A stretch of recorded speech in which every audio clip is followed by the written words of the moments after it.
దీపమంటే చీకటులను తొలగించేది, దీపమంటే బ్రతుకున సిరి కలిగించేది, దీపమంటే చిరుకాంతులు వెదజల్లేది, దీపమంటే పాపాలను కాల్చేసేది.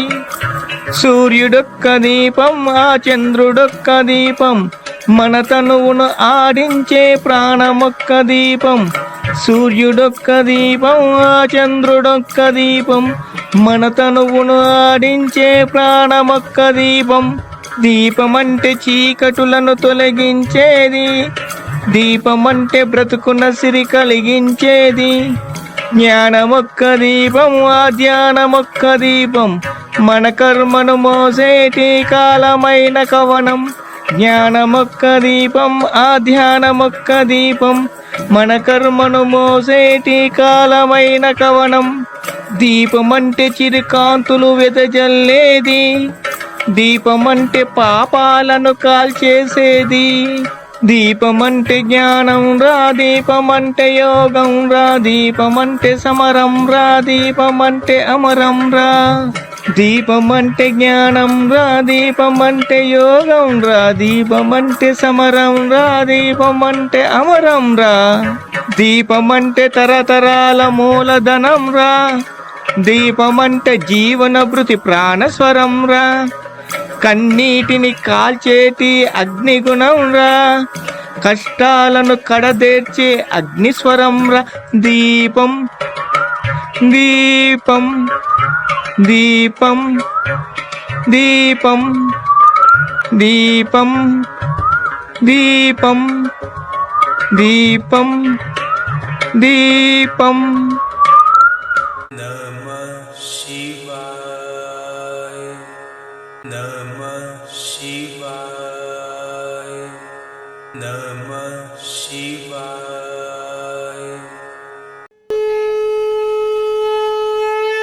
మూర్ఖత్వం కాదు, మూఢత్వం కాదు, ముక్కంటి తత్వం మాది. మేము హిందువులం.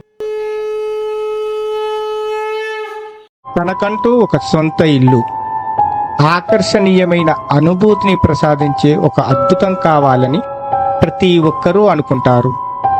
అందరికంటే మా ఇల్లే అందంగా ఉండాలని కోరుకుంటారు. ఇంట్లో ఉన్నంతసేపు అనిర్వచనీయమైన తృప్తి ఉండాలనే అనుకుంటారు. అది ఎలా సాధ్యమవుతుందో ఎవ్వరూ చెప్పరు. ఇంటికి ఎన్ని రకాల అలంకరణలు చేసినా ఏదో ఒక లోపం మనస్సును బాధిస్తుంటే మాత్రం తప్పకుండా ఐశ్వర్యలక్ష్మి పూజ చేసుకోవాలి. ఎందుకంటే అందమైన ఇల్లుంటే సరిపోదు, ఆనందమయమైన జీవితం కావాలి కదా. ఆనందమయమైన జీవితం కోసం ఐశ్వర్యలక్ష్మి పూజ ఎలా చెయ్యాలో ఈ వారం తెలుసుకుందాం. ఐశ్వర్యలక్ష్మి పూజ ఎలా చెయ్యాలో తెలుసుకునే ముందు ఐశ్వర్యలక్ష్మిని ఒక్కసారి ధ్యానం చేసుకుందాం. చతుర్భుజాం త్రినేత్రాంచ వరదాభయకరాన్వితాం అభ్యద్వయకరాంబోజాం అంబుజాసన సంస్థితాం సువర్ణ ఘటోరాభ్యాం ప్లావ్యమానం మహాశ్రియం సర్వాభరణ శోభాఢ్యం శుభ్రవస్తోత్తరీయకాం చామరగ్రహ నారీభిః సేవితాం పార్శ్వయోర్జయో ఆపాదలంబీవసనం కరండమకుటాంబజే. ఐశ్వర్యలక్ష్మి పూజ చేయాలనుకునేవారు ఐశ్వర్యలక్ష్మి అమ్మవారి చిత్రపటాన్ని ఇంటి సింహద్వారంలోంచి ఇంట్లోకి అడుగు పెట్టగానే హాలులో ఎదురుగా గోడకు వేలాడదీయాలి. తూర్పు ఉత్తరం వైపు మాత్రమే అమ్మవారి చిత్రపటం చూసేలా ఏర్పాటు చేసుకోవాలి. చిత్రపటానికి ముందు ప్రతిరోజు నువ్వుల నూనెతో మాత్రమే దీపాన్ని వెలిగించుకోవాలి. ప్రతి మంగళవారం అమ్మవారి చిత్రపటానికి మల్లె లేదా మందార లేదా చామంతి పువ్వులతో కూడిన మాలను మాత్రమే అమ్మవారి చిత్రపటానికి వెయ్యాలి. మంగళవారం పిండి వంటలతో కూడిన నైవేద్యాన్ని పెట్టాలి. ఉపవాస దీక్ష ఉండేవారు ఆ రోజు బ్రహ్మచర్యాన్ని పాటించాలి. ప్రతిరోజు ఉదయం సాయంత్రం గుగ్గిలం పొగను వెయ్యాల్సి ఉంటుంది. అమ్మవారి చిత్రపటానికి వేసిన పూలమాలను తీసివేశాక ఆ మాలను అంటే మల్లెపూల మాల వేస్తే మల్లెపూల మాలను పౌడర్గా చేసి గుగ్గిలంతో పాటు కలిపిన మిశ్రమాన్ని ఇంటి నిండా సాయంకాలం సమయంలో 6 దాటిన తరువాత పొగను వేసుకోవాలి. ప్రతి శుద్ధ ఏకాదశి రోజు 5 పావుల శనగలను నానబెట్టి పోపు వేసి అమ్మవారి చిత్రపటానికి నైవేద్యంగా పెట్టి వీలైతే కనీసం 11 మంది 10 సంవత్సరాల లోపు పిల్లలకు ప్రసాదంగా పంచిపెట్టాలి.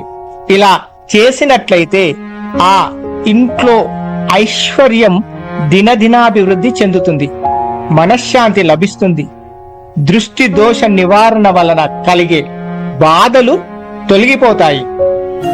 సిద్ధుల దగ్గర ఎన్నో మహిమలుంటాయంటారు. ఎలా సాధ్యమవుతుంది? కొందరు మన మధ్య ఉంటారు, ఎన్నో మహిమలు చూపిస్తుంటారు. ఎన్ని పూజలు చేసినా రాని మహిమలు వీళ్లకు ఎలా సాధ్యం? సిద్ధులు చేసే పూజా విధానం ఎలా ఉంటుంది? మేము కూడా ప్రతిరోజు జపం చేస్తున్నాం, అయినా ఒక్క సిద్ధి కూడా లభించడం లేదు. ఈ రహస్యం తెలుసుకోవాలని ఎన్నో ప్రయత్నాలు చేసినా సరైన మార్గం చూపించేవారు దొరకడం లేదని బాధగా ఉంటే భయపడాల్సిన పని లేదు. సిద్ధలక్ష్మీదేవి అనుగ్రహం పొందితే మనిషే దేవుడిలా మారొచ్చు. ఈ రహస్య పూజా విధానాల గురించి వచ్చే వారం తెలుసుకుందాం. ఏకదీపం మహాతేజం జ్ఞాన విజ్ఞాన సాగరం. ఓం శాంతి శాంతి శాంతి.